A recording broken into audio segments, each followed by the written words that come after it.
Season 4 of the Humans and AI podcast is finally here. This time we're doing things a bit different. We're still chatting with incredible founders and leaders shaping AI, HPC and GPU infrastructure, but with a sharper focus on today. The roles they're in, the challenges they're facing, what's actually working and what's not. It's real, it's current, it's straight from the people building the AI ecosystem. Can't wait for you guys to hear it. Hi Sven, welcome to the podcast. How are you doing? Hi, thank you for inviting me. Fantastic. Well, it's great to have you on. Obviously, we've been talking a little while now, Sven, as we've got to know each other.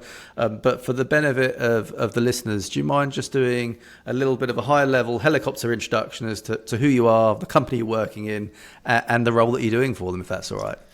So my name is Sven Köppel. I'm living in Germany, which is also where our startup is based. My background is theoretical physics and computational physics, quantum physics, a bit of that.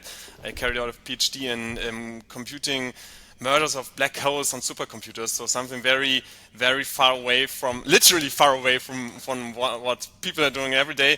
In our company, we are developing novel methods how to do heavy number crunching, think of everything which is underlying also AI inference and training.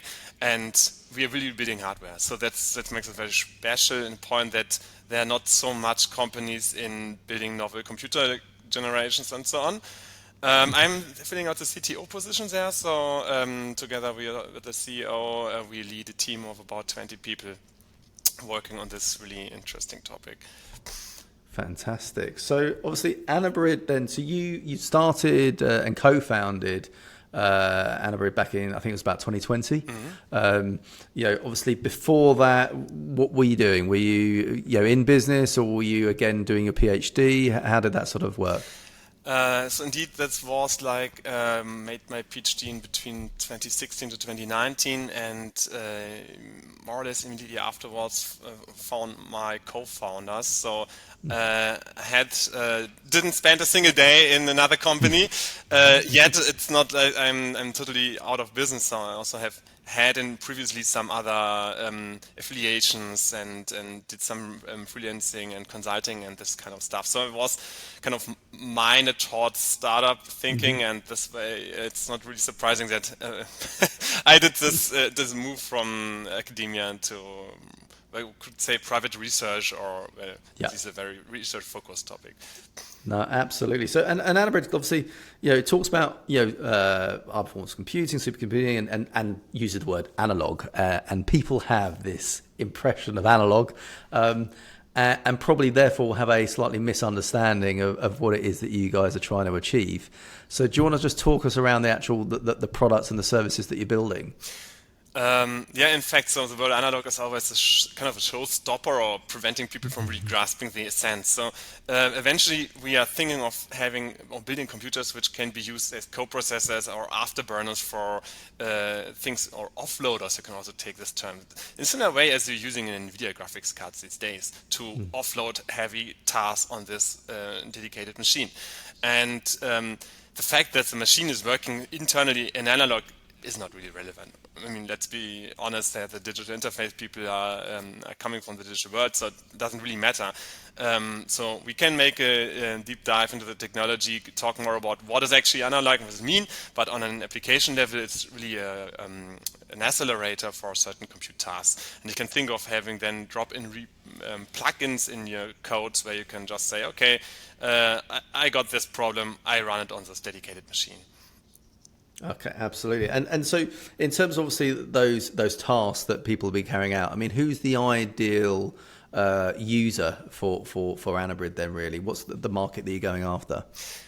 So in the long term, we are thinking being within the value generation chain and processor technology is very far away from users. So it's if you think of a modern processor like the new Apple processor, I think M5 came out last week or so, they have plenty of dedicated parts on this processor, which are very efficient for doing, for instance, AI inference, just to name a popular example, but also for signal processing, for instance, or think of your sound card in your computer. All these little parts which together form a computer.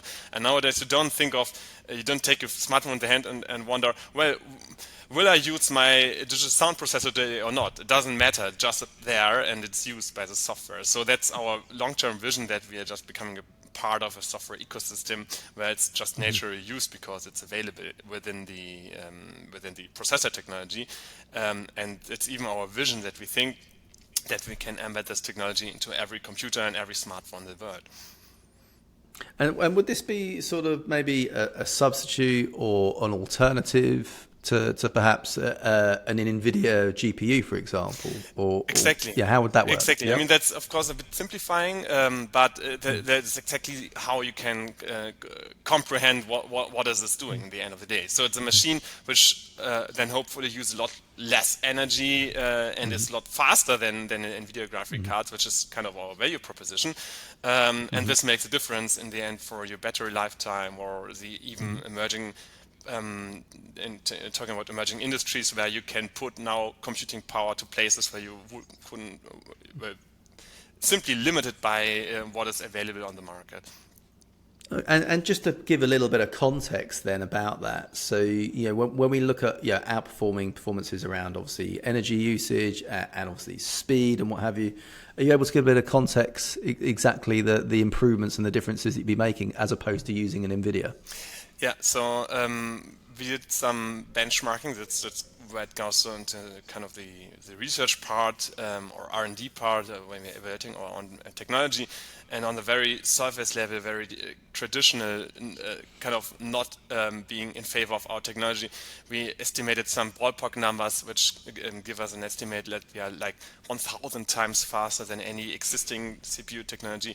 And additionally, at the same time, more than 10,000 times more energy saving, which gives you then multiplied like 10 million times more efficient than anything existing. And these numbers are so just very hard to grasp, but just to give this into a relation, if you just think of a data center, which you have there on the green field with a 50 megawatt power consumption, you could think that we could provide a similar computing power below your desk with a 50 watt power supply, and that will make a difference eventually. Huge. I mean, you wouldn't need anywhere near as many chips or GPUs.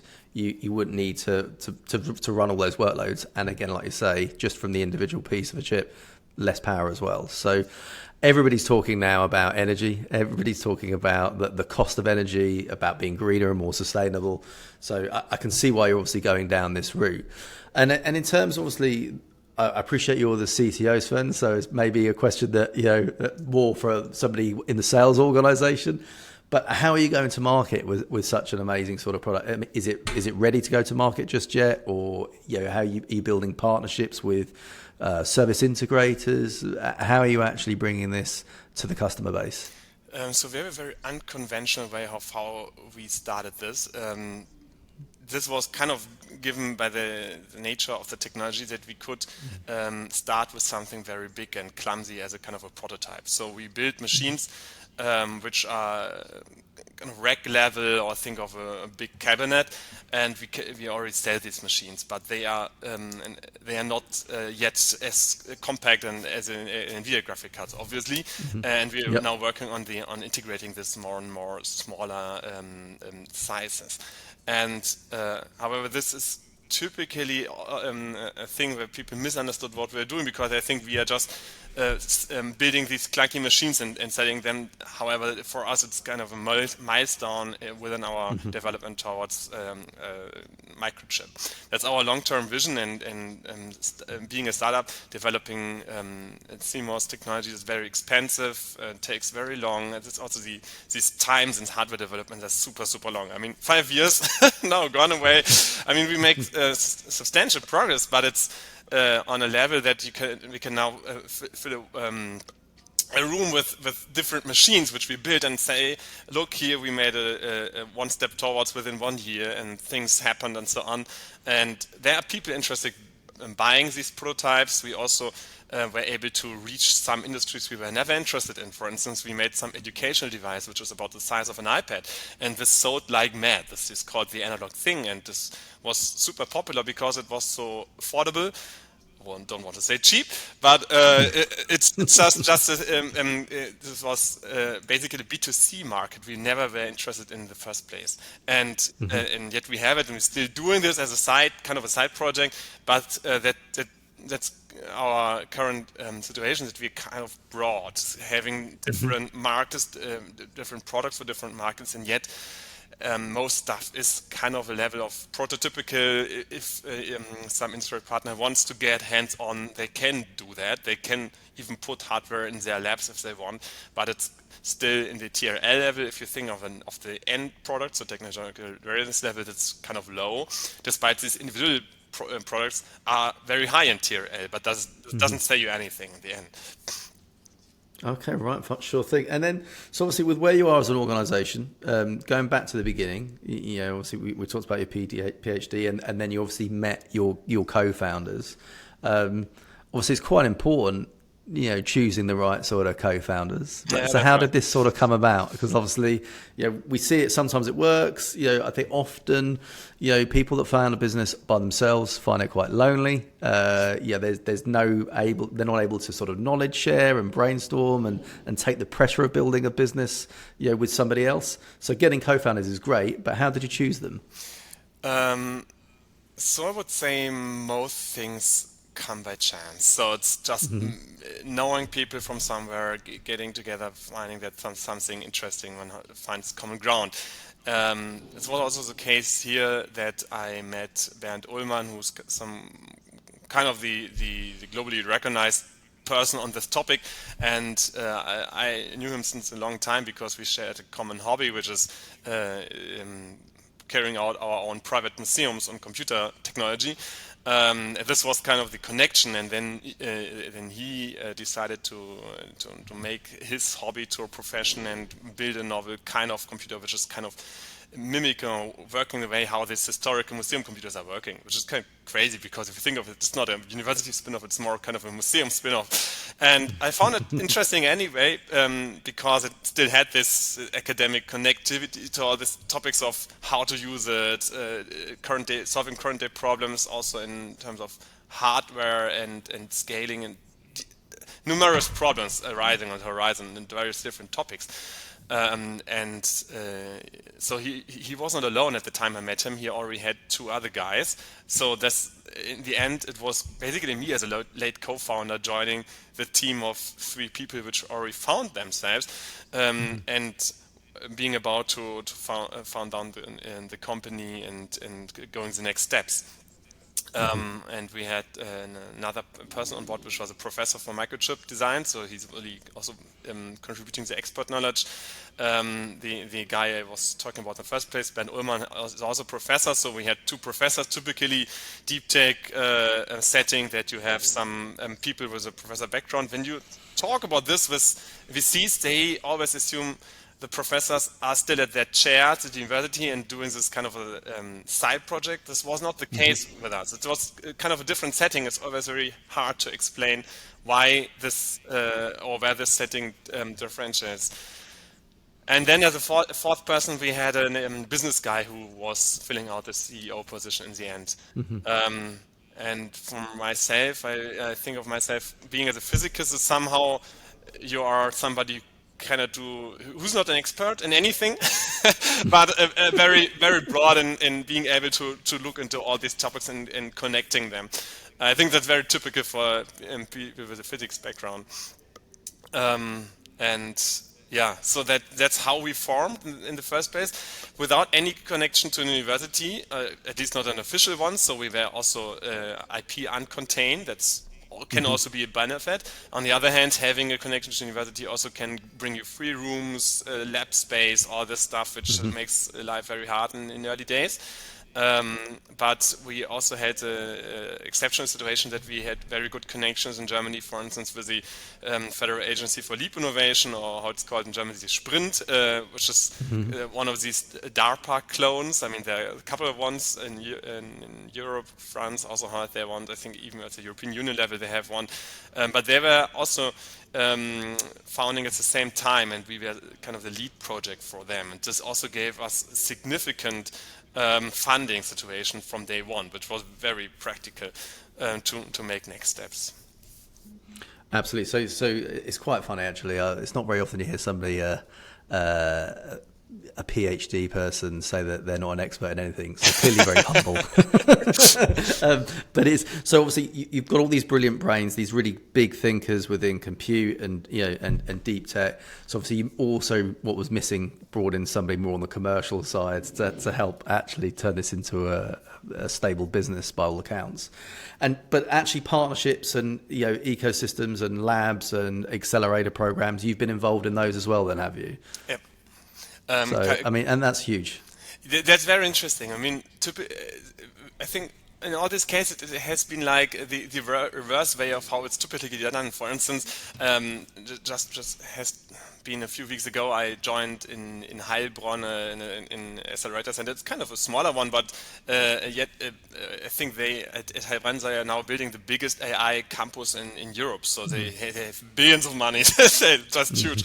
And it's interesting because I found that program via the network, like always, stumbles up and stuff. And now at a kind of a late stage startup, we are entering again on some incubator accelerator kind of program, which gives us opportunities to connect to people and anything. But it's in the same way we entered, for instance, programs in Unternehmertum in Munich, which is also one of the biggest European accelerators, I think, if I'm not misguided. But we are not a spin out in the first place, so we didn't start there, but we came there just to get known to people. And so just on that, because obviously lots of small startups, and again, it's a challenging job, right? Building a startup. What are the main benefits that you found from joining and participating in accelerator programs? So I appreciate there's some connection value, and you get to meet people. But and you mentioned funding earlier. But is it funding? Is it connections? Is it just knowledge sharing? What are the main benefits that you found from it? So for me, it was never funding. So we didn't got a single cent from any of these programs. We got, I think, something which is very special in these places, that you have experts there on all these soft skills. I mean, if you come from scientific background, you never have done leadership before and all these things, or company building and so on. And then you can get coaches and mentors and whatever they call, people who are really skilled and doing this since decades, training people and enabling people. And typically in these programs, you get a lot of opportunities to join some workshops on particular topics, or like how to do your pitch decks, how to do this and that and so on. And this is very worthwhile, I think. Also connecting with other co-founders and being able to talk with peers, which is something, founding can be very lonely if you are the only one in your family or in your environment who has decided to lead a company, and then you have nobody to talk about with that. That's also something at these centers. You meet peers, you meet other people having similar problems as you are, and being in a similar stage of life. I think this makes a big difference. In the end, they are hotspots where events happen. For instance, Unternehmertum. I think literally everyone who's in deep tech in Germany goes there once a year to some event, and you get opportunities to meet people, of course. You're entirely right. I don't think it's spoken enough about. I've worked in some accelerators, and a lot of the value that I helped was around leadership coaching and just whether it be org design, maturing your business operations. Because like you say, you guys are technical experts, whizzes. You're building the product, but building a business sometimes that's the skill set you've not done before, isn't it? So in other cases, you end up with really strong business people, but they're trying to build the product as well. They have an idea, and it's about the execution. And everyone's on a different journey, but everyone's got something in common. Exactly, and sometimes these centers, even in Unternehmertum, I know that they trying to get together these two types of people, right? The technical guys and the business guys, and everybody comes with his own way of thinking and background. And you need to get a match between these two types of people. That's really very simplified, but yet something which I see so many times, that only if you get the mixture right between these types, then you can really make progress as a startup. And also you're a startup, sort of late stage startup now, 5 years in, I think. How do you guys operate? So you're 20 odd staff. Are you fully remote? Are you in an office? How do you guys actually operate as a team? So we founded during COVID lockdown, so we were remote in the very first place. Doing hardware, being in the lab remote is obviously not so simple, yet it worked out. Was quite an interesting experience, and I think this also gave us an initial way of operating. So we were basically very smeared out all over Germany. Unfortunately, only Germany, because it's very difficult to hire people from abroad, given laws and all these details which make it hard. So we got people in Munich, in Dresden, in Berlin, and I was living in Münster most of the time. And we have then eventually in 22 opened up an office in Ulm, which is between Stuttgart and Munich, on a innovation center by the German Aerospace Agency, where we got funding. And then in the same year also opened an office in Frankfurt, where I am right now, where we started with our microchip development. And now it's kind of a shift, because more people are now on site than off site, but I think you can't turn back the wheel. I think video conferencing will also stay, and if you want to hire the best people, you can't force them to relocate at some point if they don't want. It's really difficult, isn't it? I think often when companies, take AWS for example. They went fully remote, and then obviously last year they started pushing everyone back into the office, and there was a huge sort of exodus.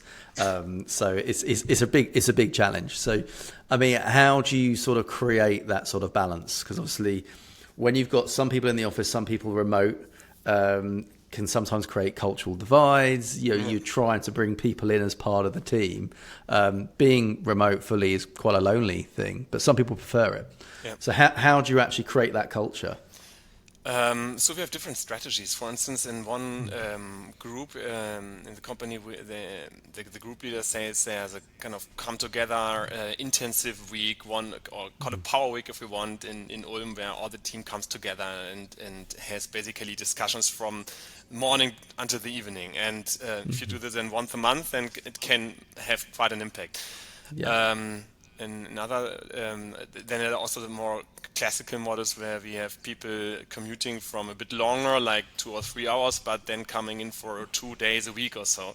And then you have more like half power weeks, if you want to stick with this term. So, but with some people, it's also super fine to work only remotely.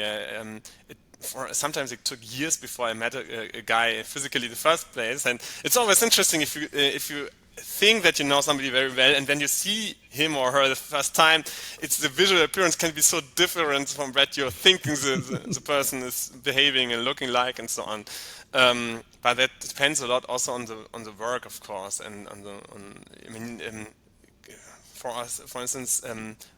From my point of view, we are kind of diverse by means of that we have software people, we have hardware people, people working on discrete electronics, so bigger electronic structures, smaller structures, and so on, or people working on public relations on all these other topics. And in all these fields, there are different ways of what tools you're working on, how you document your work, and so on and so on. So what works for the one group is probably not working for the other one. Absolutely. It's always funny how a business operates, particularly from startup to like say late stage startup and then into scale up, particularly in what is a very, very fast paced changing world that we're living in today. Yeah. It's crazy. On the business and obviously what you guys are doing, what's the plan looking like then? So for the next sort of, I'm sure you have milestones. You referred to some milestones earlier on. What does the next sort of 12, 18 months look like for your team? Very, very. I think there's a lot of things happening right now, because we're about to finish the project with the German Aerospace Agency. So we're probably closing down the site, then also relocating part of the team to Frankfurt. And then focusing more on really making progress in the chip. And what we want to achieve within this time frame is to bring this cabinet, a wardrobe size rack onto a chip with the size of a thumbnail. So that's will make a huge difference, but it's also very ambitious. So I'm not sure whether it will even fit within 1 year, but that's really where we want to be end of next year. Right, so it's a very, very busy project for sure. So before we finish up, I always like to ask founders just a few sort of basic questions, but it's really for some of the guests. So some of the viewers. So a lot of the viewers are technical experts like yourself, even though you won't call yourself an expert, have recently started a business or at the early stages or even considering sort of building a business. What are the things that you've learned so far and some of those sort of pieces of advice that you would give somebody that is looking to go in and build a product or build a service and start their own startup? What are the things that you would do differently now, or even the things that really work successfully for you? What's the sort of 2 bits of advice you'd give? So we always try to do things differently than others. I mean, for instance, a classical rule, kind of golden rule in startup land is build a single product, diverse later. Don't try to solve all world's problems in the beginning. That won't gonna work. We tried, and we still try, and every day we learn that it's not working, and yet we still try. So we kind of preventing ourselves to learn from these problems. I think